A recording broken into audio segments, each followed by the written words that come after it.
Hey everyone, it's Aaron here from the Fandom Portals podcast. This week's episode, we feature stunt performer and coordinator Steven Koepfer. He is an amazing guest to listen to, guys. He's actually worked on lots of projects, everything from John Wick 2 all the way from The Walking Dead and anything in between. In this episode, we talk about his breadth of work. We also talk about how to keep safe on sets when you're performing stunts.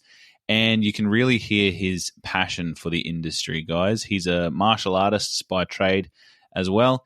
And he also gives us some really great insights at the end of the podcast that inspires others to go ahead and follow their dream, because he turned his niche martial arts form into a career. So if you love this podcast, guys, we would love for you to share it with a friend.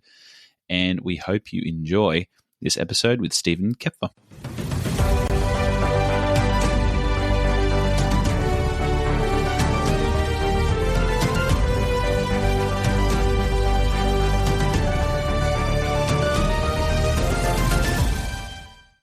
Welcome to the Fandom Portals podcast, the podcast that explores how fandoms can help us learn and grow. I'm Aaron, a teacher and lifelong film fan, and each week we are on this podcast to explore the stories that we love to learn more about ourselves and the world that shapes us. Today we're diving into the high-impact world of stunts with someone who has thrown punches, dodged bullets, and leapt off buildings for their favorite characters. Joining us today is the incredible Steven Koepfer, a veteran stunt performer, martial artist, and fight choreographer. Steven's worked on everything from American Horror Story, Ray Donovan, to The Blacklist. With a resume full of action-packed titles and a passion for the craft, he's one of the people who's making magic truly physical. How you going today, Steven? It's good to have you on the podcast. Hey, great to be here, man. I'm glad we can make it happen. Yeah, me too. First of all, I wanted to plug and give you a chance to plug your podcast, which is the Film Fights with Friends. That is a passion project of yours. Did you want to give us a little bit of a rundown on what that's all about? Oh, sure. Thanks, man. My partner, Paul Veracci, who's also a stunt performer, started this, over a year ago. Basically, the short story is I had been on like over 50 podcasts in the last, not last year, obviously, but like over the last decade or so. And a longtime editor that I work with started a small studio here in New York with a sound engineer, Rich Butler. And they were tired of working for everybody else. They started their own small studio, and they were like, Steve, you've been on so many podcasts. You need to have your own podcast now, right? So I was like, okay. So like I do everything. I said, hey, Paul, you want to do a podcast? So Paul was like, yeah, let's do it. And honestly, that's how it started. And we wanted to, not do a quote unquote stunt podcast. We wanted to do more of a filmmaking podcast. So we do talk about stunts a lot, obviously, but we have actors, directors, makeup artists, anybody from any craft in the filmmaking biz will come on our show. The central kernel is fight scenes. So every episode starts with a fight scene that the guest was involved with in some way. And then we organically go from there. We try to start with how the fight scene is written in the script and take it all the way through to the final cut. What changed? What didn't? How'd you get there? And then, then about our guest career in the industry and like wherever it's pretty organic conversation. We don't do any pre-interviews or anything like that. We just let it fly, So it's been fun. I think this weekend we'll be recording episodes 37 and 38. Nice. Yeah, I've been able to catch a couple of episodes, and I like the fact that on the YouTubes at least you have like a table in the middle of you two guys, and you change up the decor of the table for every guest that you have. Yeah. I think that's really unique. It's really good. We try to bring in, like, Paul, my partner, is also hardcore into collectibles. He has a small business with another partner, and I've always been since I was a kid with Star Wars figures, right? Just collecting stuff. So we both, between the two of us, we almost always have something for the table that fits our guest, So like, for example, this weekend, by the time, I don't know when this drops, but this episode that we're recording this weekend won't drop until September, but we're doing a remake roundtable, right? So we have two prior guests coming on. They're not telling us what their choices are, but it's their favorite remake and their least favorite remake. Right. Oh, nice. So, and none of us know what the others are choosing. Right. So I know for myself, I'm picking The Thing as my favorite remake. And then one of my least favorite remakes will be Peter Jackson's King Kong. But I was at the premiere for Peter Jackson's King Kong. So I have all this cool stuff to put on the table, Very nice. from the premiere. So yeah, we try to customize it. If we do a Star Wars thing, we have Star Wars. If we know we're doing, Christmas, we do the whole Charlie Brown. We put Christmas lights all over our table and stuff. We try to dress it up each episode and personalize it a bit. Yeah. That's good. We have that in common with the Star Wars figurines too. I definitely grew up with a couple of those. I don't know if any of them would be worth any money though, because I played with them until they were dirty and yuck. So I'm a nerd. Growing up, I would buy one to keep in the box, one to open up and play with. Smart. That's smart. I have this one right here. Hold on. I have this one. This one is wow, an original Empire Strikes Back. Mm-hmm. The Contour pilot, but what makes it valuable is, you see that? Free Revenge of the Jedi figure with 6 proofs of purchase. This is before the recall, when they were promoting Revenge of the Jedi. Oh, instead of Return of the Jedi. Yeah, exactly. Yeah, wow. And I saved this one from when I was a kid. I bought this and never opened it, and now it's like rated and all protected, Mate, But I was going to say, it looks schmick. It looks clean as. That's so good. Yeah, totally. Very nice. Yeah, we're nerds like that. So I think our podcast strikes a nice balance between technical know-how of filmmaking and also, the nerd factor. And then every once in a while, we'll do a Steven Paul only episode where we kind of just dive into our nerd selves more. That sounds good. All right. If you haven't followed it already, listeners, make sure you go and check out the Film Fights podcast. Steve, I want to wind it back a bit because you're very passionate about the stunts and in the stunt world and martial arts. I want to know, what was your path into the stunt world like? Were there any movies or heroes that sort of inspired you to jump into the craft? Yeah, 100%, man. I mean, like any kid, I was born in the late 60s. So by the time I started really paying attention, it was the Spielberg years, it was like, or at least the 80s, 70s and 80s movies. So Empire Strikes Back more than Star Wars itself, although Star Wars was certainly an epic moment for me. I definitely remember going to see that with my father, and we were actually on a road trip. My dad, every year we would do like this father-son trip somewhere. And then this movie came out, Star Wars. We were like, oh, let's go check that out. It's like, oh my God. And back then it was like, you had to wait another 3 years till the next one came out. And then when Empire came out, I was blown away. Still my favorite of all the IP, with the exception, I say, of like probably Rogue One is my number 2 now. But then just the next year came out Raiders of the Lost Ark. And that really, really tapped into something about me as a 13-year-old boy and like my ideas of manhood and adventure and like all this kind of stuff. And then by then I kind of knew I wanted to be a filmmaker or somehow involved in film. And so at that time I was going to day camp, as a kid, but my parents were sending me to filmmaking camp. So already back then we were shooting every summer. We would script to screen, shoot and edit something as kids. And they were, I guess our counselors were the film students at like New York Institute of Technology here. But so I really got into it. And then, my father had a Super 8 camera, so we would shoot stuff on film and actually edit it, with Scotch tape and scissors and make our own little films. So I wanted to be into this business forever, basically, but I kind of didn't want to be a performer. I wanted to be the makeup guy. Like back then, my bedroom library was like all the behind the scenes, the how-to, the makeup. And then I'd say the next movie that really was influential to me was American Werewolf in London. Oh, nice. John Landis, like that movie blew me away. That movie blew me away. And, never went back, man. I ended up as a performer because of martial arts. Like martial arts kind of brought me there, but before I ever started performing stunts, I was already making documentaries and other things like from behind the cameras. And then, one day a light bulb went on because a stunt coordinator I met said, oh, you should really think about stunts. You've got all this skill and you've got all this skill. You should put it together. And that was 2014 or something like that. Yeah. So 2013, something like that. I was going to ask about your martial arts background, because I wanted to know if that sort of naturally sort of wove itself into your film career. And obviously you spoke then about some early mentors that helped you sort of break into the industry. Did you want to discuss how that sort of pathway and that avenue of martial arts has helped you along the way? Sure. I mean, martial arts, my life, like a lot of people in this business, my life has been all, my winding road of other careers and things that I've done before I actually was able to make a living as a martial artist and then in the film industry. But I started martial arts when I was 7 or 8. My mom put me in like karate daycare. I was a latchkey kid. Both my parents worked. And then my mom was a professor at Queens College. She's a geneticist and a biology professor.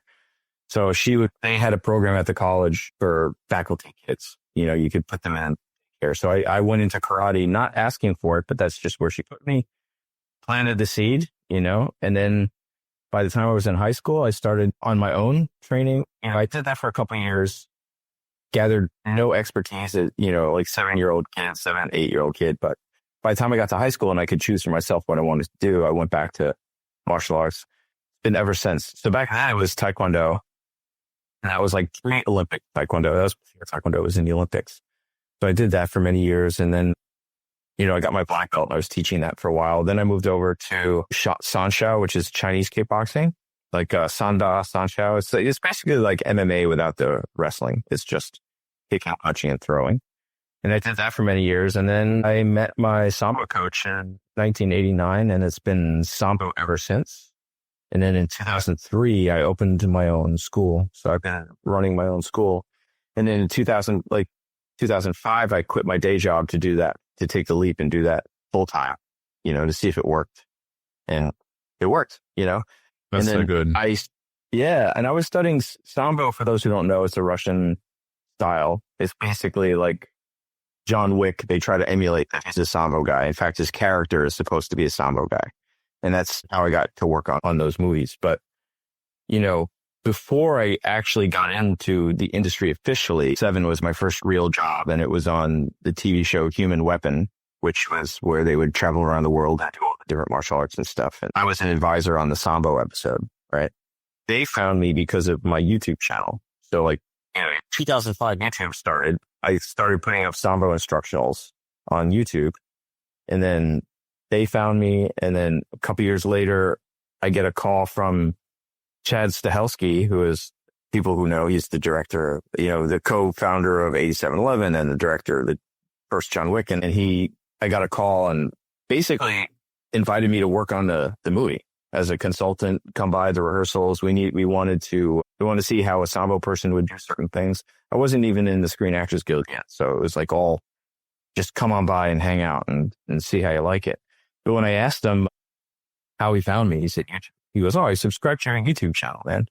So I was like, this is awesome. You know, so for everybody out there, your social media is really important. Like I don't consider YouTube social media, but at the time it was kind of social media-ish. We didn't really have like what we have now back then, but yeah, it's be careful what you put out there. It could help you, it could hurt you.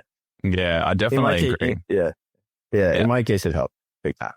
Yeah, I think it's a really great way for like exposure, obviously in the early days for you. With your work on John Wick, you mentioned that was probably one of the first sort of film sets that you worked on. Is that correct? And if so, like what was that experience like when you went there? You went on as a Sambo coach. What was the day-to-day like for you is what I'm sort of asking. Sure. Well, when I worked on John Wick 2, I was never on set. I was always just in rehearsals and like working with the stunt team behind the scenes. I was never even on the set. So, I mean, it was cool. I got to work with JJ Perry, who was the supervising stunt coordinator, and obviously meet Keanu Reeves and work with the whole team, Jackson Spidell and Eric Brown and all these guys who, like, people who pay attention now know who they are, but maybe back then they didn't know who they were. Then, and I wasn't union yet, right? So I wasn't on the set. But then shortly after that, I got into the union. And then Chad called me and said, hey, you want to work on 3? And so my role on 3 was predominantly also not on set, although I did spend a couple days on set as the Sambo coach in the theater, the training scene in the theater with Angelica Houston. And that scene when Keanu comes back to the theater and, all the kids are training Sambo and all the girls are training ballet, which of course now is the segue to ballerina, right? That's the timeline there. So, but for about 2 months before that ever happened, I was working with 8711 on casting all those Sambo kids. So we were holding the auditions at my gym, and because I'm in touch with that community here in the United States, I was able to invite all the Russian kids and Russian coaches and all that stuff to come audition for that scene. And then I was also working with wardrobe and basically providing them samples of what authentic uniforms would look like. And then also providing them with footage of my training in Russia and in different Eastern European countries so they can get a sample of what an authentic sort of, like you ever see the movie Warrior, right? With Tom Hardy, right? So you had the super high tech gym, and then you had the dingy gym, and so the Sambo training facility and the theater was supposed to be closer to the dingy type of gym, not the high tech, super tech Soviet, like Rocky IV, like kind of thing. So it was like I had video of training in places like that. So I provided that to them, worked with casting, worked with ward. I was working with everything. And then finally I was on set for 2 days. That scene was 2 days shooting. And on set, my job was to basically what they call special ability coordinator. So special ability performers they're above background, but they're below stunts. So they're like people in the scene. For those listening, there are people in the scene that have a skill that you want in the scene. So like if, like in James Bond walks into a training facility and you got guys throwing each other and beating each other up and training hand-to-hand combat in the background, those would be special ability people.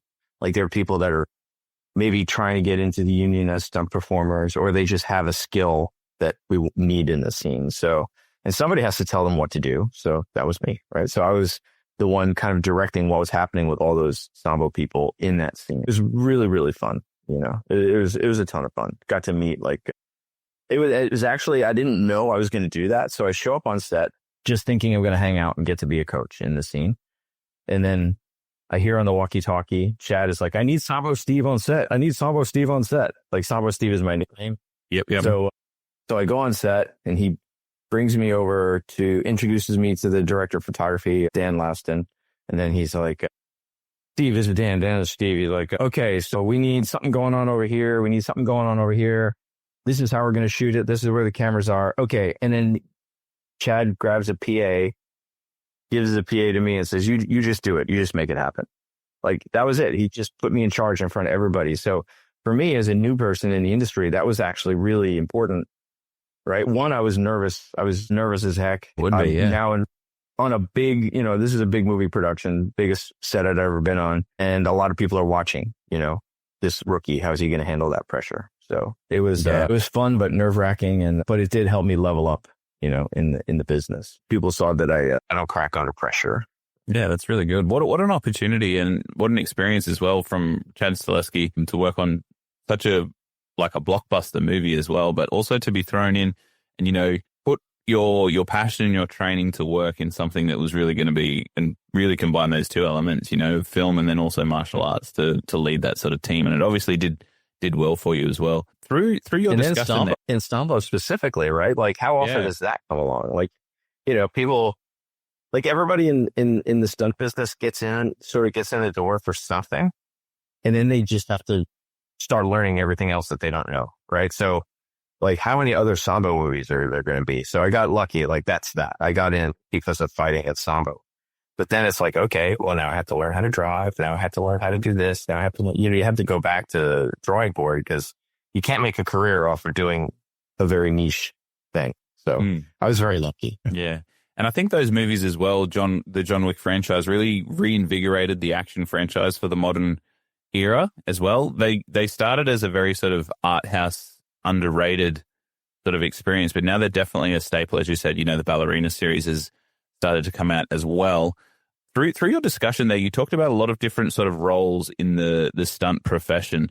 Myself, I'm a little bit of a rookie in the stunt field. I know about stunt doubles. I know stunt coordinators and obviously stunt performers. What are some of those roles that occur on set for people that are into stunts, and which ones have you preferred to perform through your career? Well, basically, I would say there's different answers to that question. So like from a contractual perspective, there's two contracts, basically. With Screen Actors Guild here in this country anyway. You can either get the stunt performer contract or you can get a stunt coordinator contract. That's it. Those are the two. You're either the coordinator or you're the performer. But in reality, you could get a stunt performer contract, but your job role might be a stunt rigger, for example, right? So like, for those don't know, the rigger is the person who's handling all the wire work, all the, flying people. Generally on the set, you'll have riggers that are with IATSE, which is the stage hands union, the stage workers union. And then you have stunt riggers. So basically all rigging that has nothing to do with a human being, they handle, right? Any rigging that has to do with flying a person or manipulating a human being in space, then the stunt riggers do it. So a stunt rigger would be one key role. I mean, basically, they have stunt double, obviously, which is still under a stunt performer contract, but you would be doubling. Then they have what's called utility stunts, which is basically you're hired to do whatever they need. So like the people that get those jobs are the people who are very well rounded. You're a good driver. You're a good, you know some rigging. You're a good fighter. You have lots of different skills. Maybe you're a good safety person. Maybe, fire, maybe fight choreography. Maybe you know how to shoot previs. You might know how to shoot and edit previs. So if they want to hire somebody who's going to be able to bounce from job to job, that would be a utility stunts contract, So under a utility stunts contract, you could also be a stunt double, for example. But if I'm on a stunt double contract, technically I'm not supposed to do anything else except that. So the utility kind of is a all-encompassing type thing. Then you've got stunt coordinator, right? And then you've got what's called covering stunt coordinator. Maybe the stunt coordinator needs you to cover for him because he's going to be on a different unit that day. So you might get hired on a stunt coordinator contract just for that day or a couple of days. The covering stunt coordinator is not available. And then within the performer world, as many expertise as you could think of, there's a specialist that does it. Driving people, fire experts, water experts, you name it. There's an expertise. Like I know a guy who's a professional skateboarder. Right? That's what got him in the business. Or a guy named Eddie Fiola. He was actually one of the riggers when I worked on Devs for Alex Garland's TV show. It's one of the riggers, Eddie Fiola, actually got into the business decades ago in the movie Rad. I don't know if you ever know the movie Rad, the BMX movie. Oh, you yeah. have to look it up. Yeah, I think I have seen that. Eddie Fiola is credited for creating freestyle BMX, right? So that's what got him into the business. But when I met him all these years later, he's a ringer, So something gets you in the door, but if you want to stay in the business, you have to learn all these different things. Yeah, it sounds like versatility is the key for a stunt performer there. Obviously, there are all those different roles. So how does the coordinator fit into that as well? So you said there were two different sorts of contracts. All these ones sort of fall under the stunt performer. With the coordinator, that sounds like a boss level job, you might say. Yeah, well, a coordinator is a department head, right? So a stunt coordinator, sometimes I've spoken to many coordinators. I've coordinated a few smaller independent films and stuff. It's not my main gig. Even on those, you're dealing with budgets, you're dealing with hiring, you're dealing with risk assessments, you're dealing with all the safety stuff regarding stunt days. So if it's a stunt day, you're the main man regarding safety. So you've got a lot of responsibility that you have to cover. And I know a lot of stunt coordinators that would prefer not to be coordinators on some level because they get taken out of the creative fun stuff. You know what I mean? They're too busy being a department head. So casting, like we don't have agents really. So it's all word of mouth or who you know. So they're looking at casting. So it's a very high pressured job, that you have to really be a good administrator. You have to be a good leader, and you're gonna, let's say the script calls for something that you're not an expert at, but you're gonna have to know enough to find the expert to consult to hire for this. So the coordinating is the operative word there. You're coordinating the entire stunt department, and it's a lot. Most coordinators will have an assistant coordinator because they can do it all. And they'll have a stunt PA usually or an administrator that can do all that stuff for you. And it's a big job. It's a really big job. Yeah. And you've said as well that you've done a few smaller sort of stunt coordinating roles, but you've also told me that you're just about to start your first sort of feature stunt coordinator role in Eugene in the Machine. That's coming out this year, so people should look out for it. I don't know when. I know it's been picked up for distribution. That was my first feature that I was the key stunt coordinator. It's not a huge action movie. It was just in my wheelhouse, perfect for a first time, in the coordinator's chair, as it were. But a couple of fights, a couple of small falls, very manageable stuff that's in my wheelhouse. No pyrotechnics, no fancy rigging, none of that. It was basically all fights and falls, the bread and butter stuff of the stunt world, yeah. Yeah, totally. And yeah, starring Scott Glenn and Jim Gaffigan. It's a great story. I don't want to give away any of that, but you guys should definitely check it out. Working with a legend like Scott Glenn was everything you had hoped it would be. He's badass. Even at 80 plus years old, still challenging people to push up competitions and stuff. And he would tell stories on set, talk about legendary movies he was in, and then I would go back to the hotel that night and get on my laptop and go back and rewatch these movies, because now I have a different context. And I'm oh, he just told us all these amazing stories about Urban Cowboy working with Deborah Winger, and then I'd have to go back and watch that scene. I'm oh, yeah, now I see what he's talking about, there's a scene in Urban Cowboy, for those who haven't seen it, it's when John Travolta is the guy who is the mechanical bull rider. His girlfriend, he's a factory worker, but he on his off time, he's in the bar riding the mechanical bull and doing that whole thing. He's kind of a wannabe cowboy, right? And then his girlfriend is Deborah Winger, and she kind of gets smitten for the real cowboy, who is Scott Glenn, right? So they go to the rodeo, and Scott Glenn gets on the bull, and he's about to ride the bull, and the bull throws him in the pen. He gets thrown between the bull and the wall of the pen. He's crushed in there. And he was telling me that actually he broke his arm. That actually happened. And that whole scene, if you watch it, he gets thrown by the bull, gets up on the bull, and then rides it.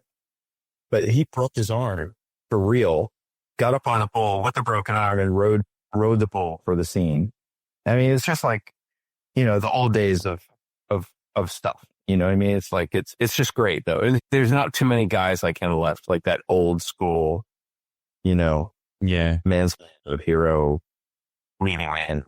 Yeah. I have a couple of questions from some listeners as well. Just while we're touching on that, Rich, one of our listeners, he says injuries must come with the territory. Have there been any that have really stuck with you? Just working on that broken arm that you spoke about there, and when safety is a really big concern, there's lots of people that sort of coordinate that sort of position and do the risk assessments and things like that. As a stunt person, if you assess a stunt or something and all the tests have been done, do you have a say in whether you go ahead and perform that if you yourself think it's safe to do, or is there any sort of back and forth in that space? And obviously injuries are a thing of the business. Sure. I mean, it's a great question, Rich. I mean, everybody always asks, about injuries. Honestly, I've had more, knock on wood, I've had more serious injuries in my martial arts career than in my stunt career. But the biggest problem, I would say, the biggest thing to look out for is complacency. So when you're on a set, just put all the risk assessments and the planning aside for a second. I would say more injuries happen on the stuff that we consider easy day-to-day stuff. More concussions happen on simple falls or quote-unquote simple wire gags. Maybe you're doing a small hand pull, something like that. Those are the ones where I think people take their eye off the ball and, oh, we've done this 1,000 times, it'll be fine. Yeah. But if you look through OSHA, which is the Occupational Safety Health Administration here in the United States, they'll investigate incidents after there's an incident, right, at a workplace. In our case, the workplace is a film set. Across the board, I've read tons of OSHA reports. Across the board, film sets are being cited for not having contingency plans for failure, for not properly planning for failure, right? So not having an ambulance on set, or not having, the proper this or that or whatever, so, and I think there's a lot of what's called normalization of deviance. And so what that means is you do something wrong enough and nothing happens. You start to believe that you're not doing it wrong. And then something happens and you're like, but I was doing everything right. It's like, no, actually you weren't. You were just getting lucky all the time, So having said that, safety is a team sport. It's not one person. And so to the question, like, do I have the authority to step up and say no? 100% I do.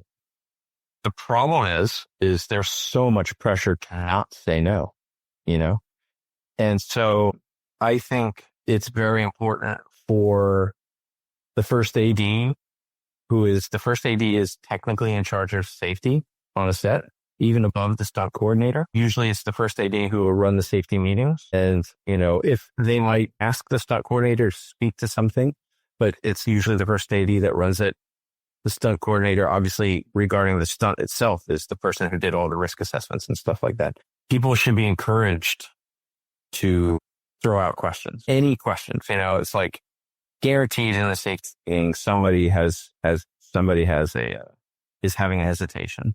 Maybe warranted, maybe not, but more often than not, people won't speak up. There's too much pressure on the performer to do it. At my age, I don't give a shit. I'm going to be like, if there's something that like, I don't want to do, I just won't do it. Or I'll just say, hey, is there another way we can tell this story without doing this? Like when you're talking about assessing risk, basically, let's say you discover you're going to do a stunt. Let's say it's a stair fall, right? And so you say, oh, there's hazards involved with this stair fall. Or you look at what are the hazards. Maybe it's about the environment, the environmental specific. Maybe it's the type of stairs. Maybe there's a banister. Maybe there's no banister. Maybe it's the length of the stair fall. Maybe it's a 2-person stair fall. Maybe, the ground is concrete at the bottom. Maybe it's a stair fall into water. I mean, there's all different things, right? So you assess the hazard.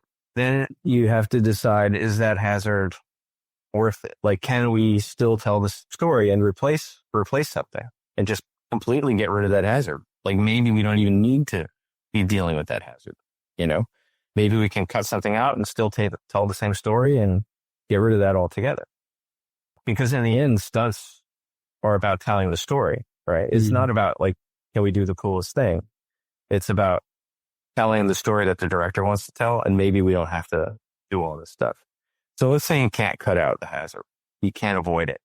Then what can we substitute? Do we have to do a stair fall down 40 stairs? Maybe we can just do it down 20, So you start looking at how you can substitute things to help minimize the risk. Let's say you can't substitute it. Then you would go to like engineering type mitigation. So, okay, I did a stair fall down in a factory on Blue Bloods, right? It was just metal stairs with metal banisters in a factory, right?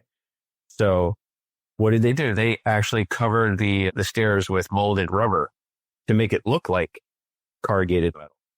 Right. So that would be that's an engineering type of mitigation of risk. I'm still going to fall down the stairs. And to be honest, that rubber was hard.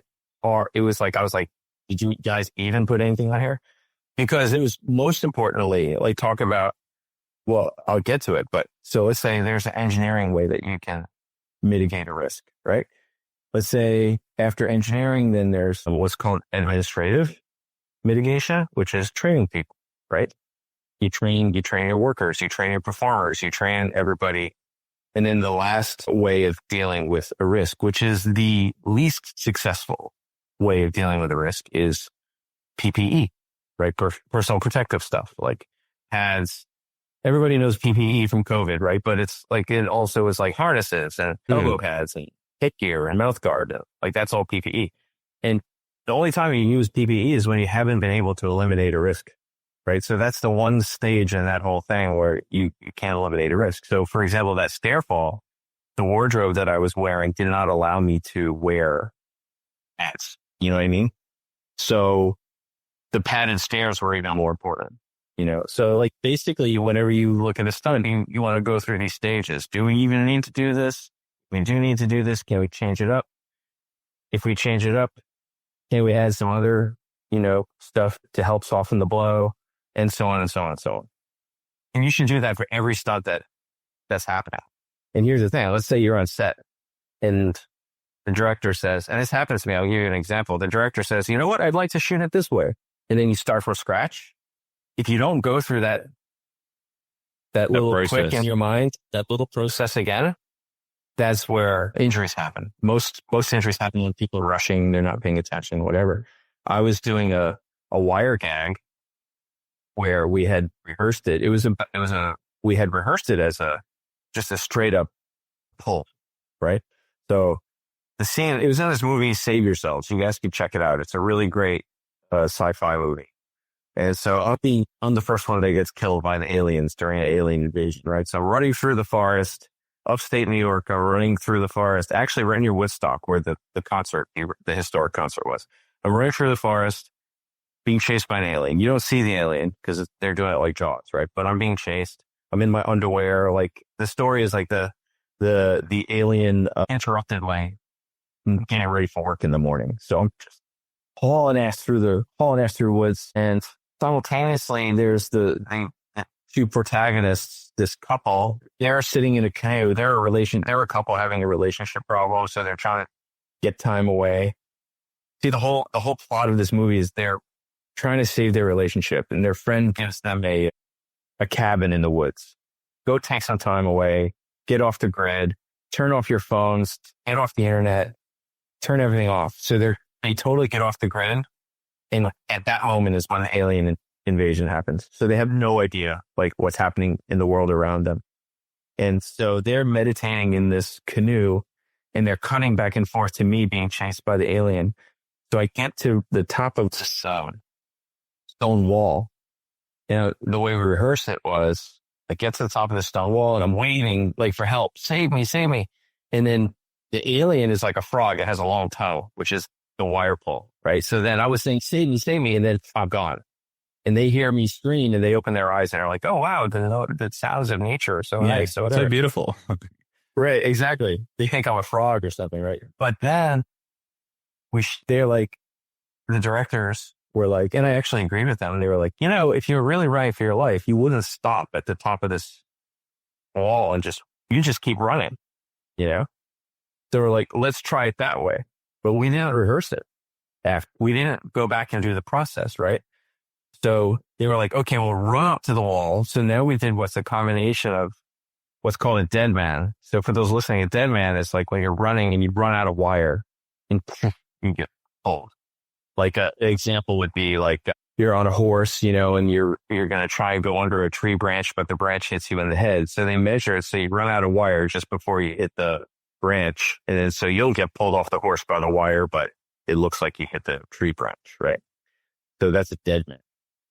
But then we added a dead man aspect to what was just going to be a static pull, which increased the velocity, increased everything. So we had 25 feet of pad, wet landing track on the other side of that wall from the pole. When we added me running up to the pole, I cleared the pads. There was so much velocity, I just landed hard on the ground almost into a tree, into a thorn bush. Got my arm all ripped up, but because we didn't rehearse it, we didn't say like, oh wait, we're changing this. Let's just do a quick rehearsal. We didn't. We just went right to it because there's pressure. The cameras are rolling. It's independent film. Time is money. Blah, blah, blah, So you have to go through that process. That's a long-winded way of answering the question, but in the end, everybody on set, there's a hierarchy, right? There's a hierarchy on set. Who can say what, when, who? When it comes to safety, there should be no hierarchy. The lowest person on the totem pole, if they see something unsafe, they should say it. What's the worst that could happen? Like, oh no, we got it. Thanks for letting us know though. Shouldn't stay quiet on anything about safety. Yeah, I think it goes back to that old adage that safety is everyone's business, especially when it comes to film sets like that. It sounds like through your career, you've obviously had some incidences like that, but you said also that through your martial arts, you've suffered some injuries, and I'm sure some stunt performers have also had some pretty big injuries as well. I have Christian, who's my former gridiron coach. He's got some injuries of his own, and he says, how does stunt performers manage pain, as it must be part of the job? And How do you personally deal with the wear and tear of stunt work in the industry? Yeah, it's two different questions, but the wear and tear, you definitely have to stay fit. You know, you have to, I mean, I'm not going to say anything that would be surprising. You know, you have to manage your diet. You have to get physical therapy if you need it. You have to take care of your body. You know, you're a professional athlete essentially, right? So you have to just maintain your body. Pain is just something you deal with. You get used to dealing with it. You know, for some reason, the body is really good at blocking that all out. When you know, like when you're on set and they say action, you don't say anything. You don't feel anything. You just do it. You just pop into, you know, it's all the other times. Like when I wake up in the morning, it takes me 10 minutes for my knees to like. Oh, yeah. Yeah, totally. But like, for example, like that stair fall I told you about, I have in my left leg from my martial arts career, not from my stunts career. I have like 11 screws and a plate in my left leg. I broke my leg in two places 15 years ago. At some point during that stair fall, my ankle dinged the banister of the stairs. Have no idea when. I watched the video a million times in slow motion. I can't quite tell. Yeah. It wasn't like a transverse hit. It was probably just a ricochet, or something. Yeah, like a glancing blow. Yeah. And the whole day after I did it once. They were happy. You know, I didn't have to do it again. I was hanging out on set, helping a stunt coordinator move all the pads, put everything away, just chilling. Glad, good day. Went to my trailer at the end of the day after I wrapped, get out of wardrobe, blah, blah, blah. I drive home, take a shower. Everything feels fine. Everything's cool. I sit down on my couch to play PlayStation. I put my feet up and I look at my ankle and it's swollen like this big. I'm like, how did I not? I had the biggest egg on there, like where I hit. And it was like so painful all of a sudden. I'm like, oh my God, that hurts, you know? Meanwhile, the last 6 hours, I didn't feel a thing, you know? So there is definitely this psychological thing about pain, you know? But you just end up sucking it up, you know? If you do feel it, you suck it up, get the job done, and hopefully transition to more behind the camera jobs later. Yeah. As you get a bit more experience. Yeah. It sounds like there's like a threshold. And also probably that adrenaline as well to perform the task and so like focus orientated in your job that it just sort of goes by the wayside at the time. You're super focused. You know, like before the director, before they call action, you for me anyway, I've got tunnel vision on everything I've got to do, especially if it's an acting. Like if I have to say dialogue, that scares me more than any stunt. You know, I'm not a trained actor, so I get, you know, we'll all get these roles where you have to deliver a few lines if you're a bad guy or like whatever. And I'm like, oh my God, I did a job on that show Hunters on Amazon, and I get killed by Sister Harriet, the nun. She puts a gun and blows my head off, right? But I had a couple lines I had to say to her. I didn't care about the back fall. I didn't care that I was falling without a pad or anything like that. And I had no pads on. Like that doesn't bother me at all. When they said action and I hear her going through the party and she's asking people, you know, do you know this guy? Do you know this guy? And I knew she was going to approach me and I had my lines to say. I was so nervous. Yeah. Plus I had to do it in a German accent, you know, because I was playing a German that was like hiding in the States for like years after World War II. So I get real nervous about the acting stuff. I don't get so nervous about the stunt stuff. It comes down to that. You're focused. Yeah. And it comes to that comfortability sort of thing. You know, you've probably done a million falls in your time, and that's just sort of second nature to you. But then, with the talking on the camera stuff, it's just a whole different ball game. And then combining the two, it's like your brain's working in two different spaces at once. Yeah, totally. Yeah. Let's go back to your body of work, because you've started to do some work on a film that's coming out called Caught Stealing, starring Austin Butler. I believe it's a sort of a dark comedy, and it says you've got a driving credit on this one. So what did that involve? What was your set experience like working on something that's just coming out now? Yeah, that was a fun couple of days. I got to work on that job. Caught Stealing is based on a novel, and it's a Darren Aronofsky movie, which, by the way, is a kind of a full circle moment for me, because remember I told you before there was a stunt coordinator who suggested I go into stunts because I had these skills. the reason that I met him was because I had produced a proof of concept back in 2013 or 2014. And it was a friend of mine who's a writer was pitching a TV show. And I produced the proof of concept. And then I also choreographed the fight scene in it. It was like an MMA fight, totally in my wheelhouse, right? But anyway, because we had Al Iaquinta from the UFC was in the proof of concept. And I've known Al since he's like 16 or 17. And so he was in our film. And then Darren Aronofsky was considering at that time doing a TV show. So we got called in to pitch the show to his people, right? And I met the stunt coordinator there, and then the rest is history. He's the one that suggested I think about stunts as a career.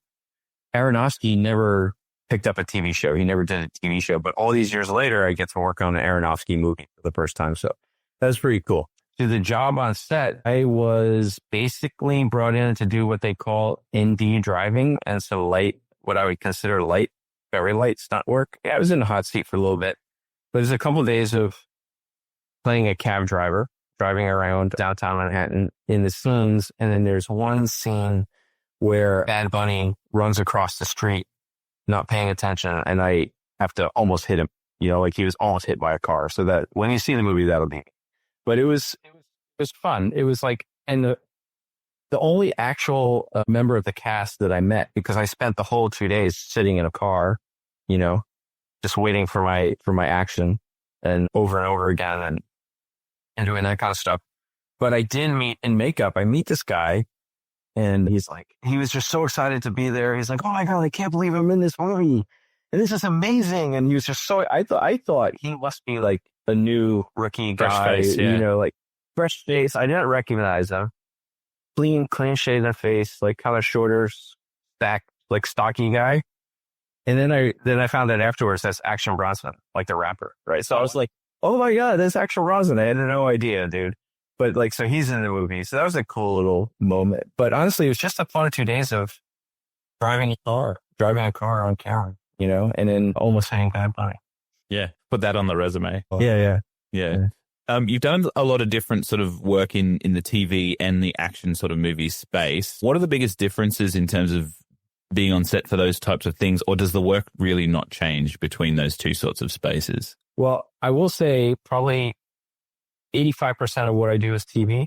And, so I haven't been on too many. I've been on 5 or 6 feature films. I would say, though, the biggest difference with features, generally speaking, is you do have more time. You have more time. When you're doing TV shows, especially, especially if they're cross-boarding, which for those listening, meaning you're filming multiple episodes at a time, out of order. We got to get this episode done. Maybe you've got 7 or 8 shoot days per episode. So there's not a lot of rehearsal time. So I would say for a performer, if you're working on TV, and you have to know 100% what you say. If you have to be able to do what you can do to get the job, because most of the time you're showing up on set and performing with no rehearsal time. If you're lucky, they might have an early call or a pre-call where you could rehearse a little bit. You know what I mean? But I think there's only really been 1 or 2 shows that I've been on where they've had a lot of rehearsal for fights, I doubled Leo Raz on the show Crowded Room for Apple. And there's a couple of big fight scenes in there where that was it. You just show up on set and they show you the previs maybe, or where the coordinator had worked out what they want in the fight, and you just watch it and learn it right there and do it. You don't have a lot of time to prep. So you have to, I think, be obviously the stuff is less complicated because you don't have weeks to rehearse and train and do whatever you do on a movie. So you might get, let's say, a 12 or 15 beat fight for a TV show, but you have to do it right now. There's no time. There's no time to play. You have to do it right now and make it look good. You don't have time to work out the kinks really. So I would say it's probably the biggest thing is time. Yeah. Do you think that sort of increases the pressure as well? Obviously, you said that you have to get it right, but the pressure, and then obviously we were talking before about the safety element and going through the checklists of those sort of safety concerns. working on the TV, is there more pressure to actually get it right first time? Oh, for sure. We joke. We say, you want to be a one and done person. You want to get it done once, like on that stair fall. They loved it the first time. They don't have to waste time doing it again. I was on an episode of Dead City Walking Dead recently where I had to do a little fall. Like I get killed by a zombie, right? And we had rehearsed it one way. We didn't have advanced rehearsal. We just on set. We rehearsed it one way a couple times, and then the director wanted it to try it a different way, and it didn't really work a different way. But he was getting really frustrated because we only did it like 4 times, and it was just not a lot. But every time it's like, let's get this done. Let's get this done. It's like there's a lot of that kind of pressure.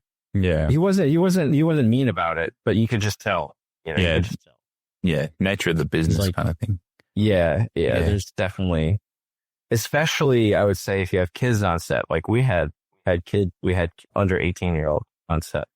So now you have even less limited time because there's child labor laws. They can only work for X amount of hours. So now you're adding additional time pressure to get stuff done. So definitely TV, it's the time pressure. Yeah. Some people like that. I don't mind the pressure. I function pretty good under pressure. You've done some work as a stunt double across a few TV shows. You've doubled Henry Winkler and Eddie Marsden as well. I've heard that the relationship between the stunt double and the actor can be quite important. Is that sort of true to say, or is it more just both of you sort of get your jobs done in isolation? What's the relationship there like between actor and double? It could be both of those. So, for example, like Eddie Marsden, I doubled for the run of a show for a whole season, right? So we got to work together a lot. And so that relationship was important because I was going to be there all the time, And so you want to be, even though, let's say I doubled him I worked with him for 4 different fights. Only one of those fights I had to be on camera because he was really good enough to do it himself, but we had to teach him it. Part of my job is to help teach him with the stunt coordinator, teach him the choreography, to rehearse it. And like Ray Donovan, we were lucky. We got 2 rehearsal days for every fight, right? So we had 2 days and then I was set the 3rd day.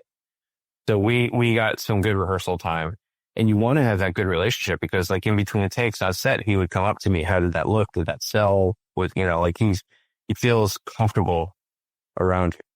You know what I mean? But the Henry Winkler job, for example, it was one day I was in and out. That's it. It was just in and out for a fight stand. You don't really have much of a relationship. I've doubled a lot of people. I doubled Beck Bennett on Saturday Night Live. It's come in for one day, do the stunt for him, go home, So then you have the flip side. I doubled Zach Grenier on Ray Donovan. He played the mayor on Ray Donovan. So I doubled him too. And then he got Devs in the Alex Garland show, and he's the one that helped bring me over because we had such a good relationship. So then I ended up training him for this fight scene at my studio for a month before we went out to California. So in that case, again, it's about having a good relationship, But in the end, my job is to support their ability to do what they have to do, right? It's not really about me at all. So I'm very happy if they can do it all themselves. That's the best. For the show, that's the best. If it's their pace, if it's them doing it. But sometimes it's not. In Devs, there's a scene where he has to climb out on the ledge of a building to stop Sonia Mizuno from committing suicide. So that we shot that over 4 days. 2 days of it. This is about 6 stories up. They had a giant scaffold built up to level the ledge, and Sonia Mizuno and Zach did it themselves because if they fell, they were going to fall 2 feet to a padded scaffold, right? But those 2 days, myself and Linda Jewell, who was Sonia's double, had to learn the lines. We had to memorize how they moved, we had to mimic them, and then the day 3 and day 4 of that shoot, we take the scaffold away and we redo the whole entire scene with us, saying the lines and everything. You know what I mean? It's doing the scene and trying to be them, and this was for the drone shots and for the crane shots and shots from the ground looking up. all the shots that were not close-ups. So, but again, that's about a relationship, because I'm spending 2 days with him up there in the building, like talking with him, helping him like with the physical actions of climbing over this railing and climbing over there, and how you're going to do it. And then so you have to find this thing, that this middle ground that he feels is comfortable for him, but I also then have to be comfortable mimicking him. So it's a lot of practice. Yeah. But you can't do it if you're not getting along. No, absolutely. Sure. Yeah. Especially in a show like Ray Donovan. I know that Eddie Marsden plays a character that is a boxer. So nailing his movements is probably really important if you were going to actually double him on set. Yep. There's a moment. There's a scene in that season. One of the fight scenes is a bar fight, right? So Eddie was also training with a boxing coach on very specific Irish style boxing, right? For the character. And so, but Eddie has this thing where he would keep his pinky out. He would be like, it was weird. He'd be like, if you guys go watch it, you'll see his little pinky is always kind of sticking out a little bit. And so we had to do this big bar fight, like 4-on-3 bar fight.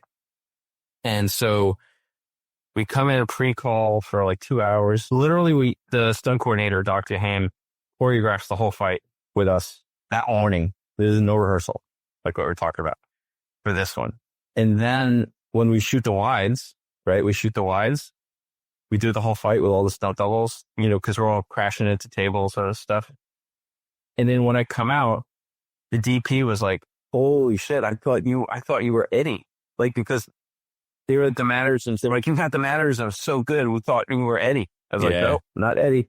So that's the compliment you want, right? Yeah, totally. Absolutely. That's so good. You've obviously done a lot of work in front of the camera, and you're starting to do a little bit more behind. Do you think you would like to pursue more of that coordination sort of role, or are you happy continuing to get the sort of stunt roles and advising and helping the actors perform these stunts to the best of their ability? What would your preferred sort of future look like, I guess you could say, in the stunt business? Good question. I mean, I like all of it. I really do like all of it, so I honestly think I'm a good producer. Like, I have that sort of organized brain. So I think that is sort of a superpower on the short films and other things that I've served as a producer on. It's like, I'm pretty good with that. I enjoy that organizational side of things, and being a creative producer too, where I'm also advising on some of the creative aspects of production. But I enjoy coordinating. I don't ever see myself, I don't aspire to be like a coordinator of, a big giant feature. Like I've talked to too many of those guys where like, again, like they feel like they're kind of taken out of the fun stuff. I like coordinating independent films, because you're still sort of part of that whole process, of really diving in and how do we tell the story. Like Eugene the Marine, the one that I worked on with Scott Glenn, the director, Hank Bedford. That was his second feature. And he's also a lifelong wrestler and a jiu-jitsu guy, right? So it was so much fun because to come up with the fight scenes, it was Hank and myself and another friend of Hank's. We just got together at my gym all together. I mean, how often do you shoot previs with the director doing the fight choreography? It's like so much fun. And so I like that part of it. So whatever engages my creative brain is enjoyable, I mean, just recently, I can't mention who the actor was, but just recently I rented out my space to a production to come in and just use to train. They sent the trainer with this actor because they had to train a very specific skill. Definitely something I would not have been able to teach them. But they used my space because they were in New York. And just even that was so much fun, being able to be there and just to talk with them and watch the process, watch how the Jojo Eusebio was the person that was training them. So you guys can look it up. Jonathan Eusebio, he's a legendary stunt coordinator, new director too. But I basically like the collaboration. I think if it comes down to it, I really enjoy collaboration. I really enjoy engaging the creative side of my brand. And whatever role it's in, I honestly don't care as long as I get to do it. As long as it's working and it's in what you love, hey? Yeah. We'll take a few minutes now to have a chat about the the recognition of the stunt industry across Hollywood, because I know that some people have mentioned it as being like the ugly stepsister of Hollywood. And, you know, for example, the Oscars just recently have said that they're going to be awarding a stunt category award. What are your thoughts on how the perception of stunts has changed throughout the years, culminating in that obviously sort of Oscar recognition that they're going for now? I mean, I would say I haven't been in long enough to see the full arc of change of perception. Yep. But if I were to go back to my childhood, nobody, you know, I didn't go to my high school guidance counselor and they didn't tell me like, hey, there's this job that it's called a stuntman. Yeah, there's no clear pathways there. Yeah. It's like you just don't know about it. So I think the fact that it's a known thing now is very different, obviously. Like, I mean, there are stunt performers in the early days that nobody knew existed because the productions were so invested in keeping it secret that the actors were not doing it all themselves. Yeah. Like, you know, Douglas Fairbanks had a stunt double. Nobody talks about that. Not that he wasn't amazing, but he had a stunt double, you know. Dick Talmadge was his name, by the way. You guys can look it up. Richard Talmadge. He was one of the early silent era, early days of talkies stunt guys. They would bring him in during lunch breaks and they would film scenes, you know, and then he was gone by the time they came back to shoot. But so it's very different then. It's so far different, right? That now the stunts and the behind the scenes, how they did it is how they market the movies now. Like it's the complete opposite of being secret. It's the complete opposite of the man behind the curtain, you know? So, and it's a very interesting time in the stunt business because there's all this paranoia that we're going to be replaced by AI and all this kind of stuff. And at the same time, more and more people are interested in practical stunts than ever before. So it's this weird sort of juxtaposition of what's going on in the culture right now. I'm personally not too worried about AI. Like, I think there'll always be a place. There will always be directors that want to do things practical. There will always be an audience for people who want things practical. So I'm not too stressed about it. I feel like, not that it's not a worrisome thing, but I feel like it's overstated. I feel like the paranoia is overstated. Yeah. I think that's fair to say as well. I think human create, like getting a few people into a room creatively is something that AI really just can't replicate, especially when it comes to like your fight choreography, working in the moment, just doing those kind of physical things. It's very difficult for an AI to sort of generate that kind of thing. But yeah, I think you're right, because the stunts and the marketing behind the stunts sometimes sells the movie. Like Mission Impossible built a franchise on it, for example. But yeah, I think it's good to hear that stunts are getting their day in the sun and they're sort of being more respected, or not more respected, but they're being shown to people more often, because people do definitely put their bodies on the line for the art. And I mean, I think spectacle too. I think the recognition, you asked about the Oscars. I think the recognition is great. It's not something that I personally would have went to the mat for. Like, I think it's great that we have it. I think it's deserved. But if I was going to choose something to fight for, there's other things I would fight for, like mandatory ambulances on set. Like I would fight for that before I fight for an Oscar, you know? 100%. So I think there are more important things to fight for, like regarding set safety and the culture of filmmaking than an Oscar. And it's an evolving space, isn't it? Like it's constantly moving toward that direction, because I think everybody is concerned with being more safe for the actors and performers that are really going about it. Yeah. All right. The flip side is the Oscars might help that though. Like, you know, it's all tied together. Like the publicity of that might make it more talked about in the public space. But, you know, like, I mean, how we hear about deaths and serious injuries all the time, and it still hasn't sparked a movement in the industry. It's still, you know, every time somebody dies or is maimed or is severely hurt or whatever, there's about, you know, 3 or 4 days of people talking about it in the tabloids or in the trades. And then it's just back to the same old cowboy mentality, you know? So something has to come along outside the industry, in my opinion. I think the industry absolutely can change. We've changed for #MeToo, right? They created a whole new paradigm of how to work you know, with regard to sexually explicit things, sexually suggestive things, like, how to protect people in that space. They completely changed the industry. Same thing with COVID. Look how fast the industry responded to COVID.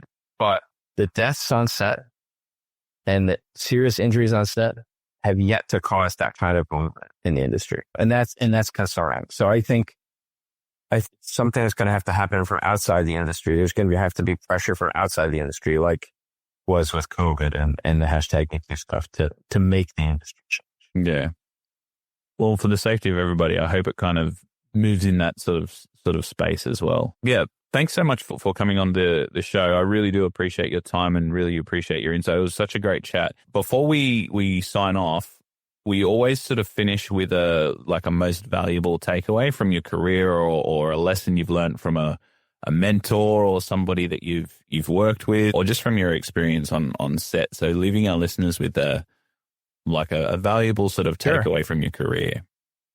I would say, I mean, there's a lot of it. I think the one thing that I find myself suggesting to people a lot is, like, for example, we'll talk about my career and people will be like, oh man, that's so cool. I've always wanted to do that. You know, I always thought that maybe I could do this, but like, if anybody out there, and it doesn't have to be stunts, I mean, whatever it is, if you have a voice in your head saying, try this, whatever it is, something that you're passionate about, and you have the other voice in your head saying, you know, the imposter syndrome or whatever, the other voice saying, you'll never make it, don't even bother. Just like tell that other voice to shut the fuck up, walk through that door and try. What's the worst that can happen?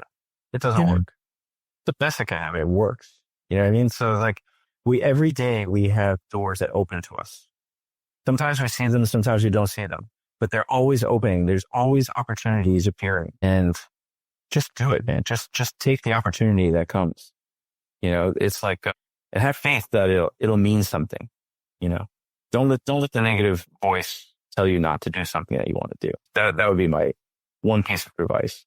I like that. And I feel like you've actually lived that too, obviously you've been put in situations where, with the John Wick sort of movie that you were talking about before, where you hadn't experienced or done anything like that before, but you jumped in and you did the best that you could in the time, and it's obviously led to a lot more opportunities that happen. So I think that's really valid, and yeah, you've a living example of it too. So again, thank you so much for your time. I really do appreciate it. Listeners, make sure you go and check out the Film Fights with Friends podcast. They can find that everywhere. Is that right, Steve? Yeah, pretty well everywhere on YouTube. And if you want the video, it's on YouTube, and we drop a lot of behind the scenes footage and B-roll. So it's worth watching the video if you're into video podcasting.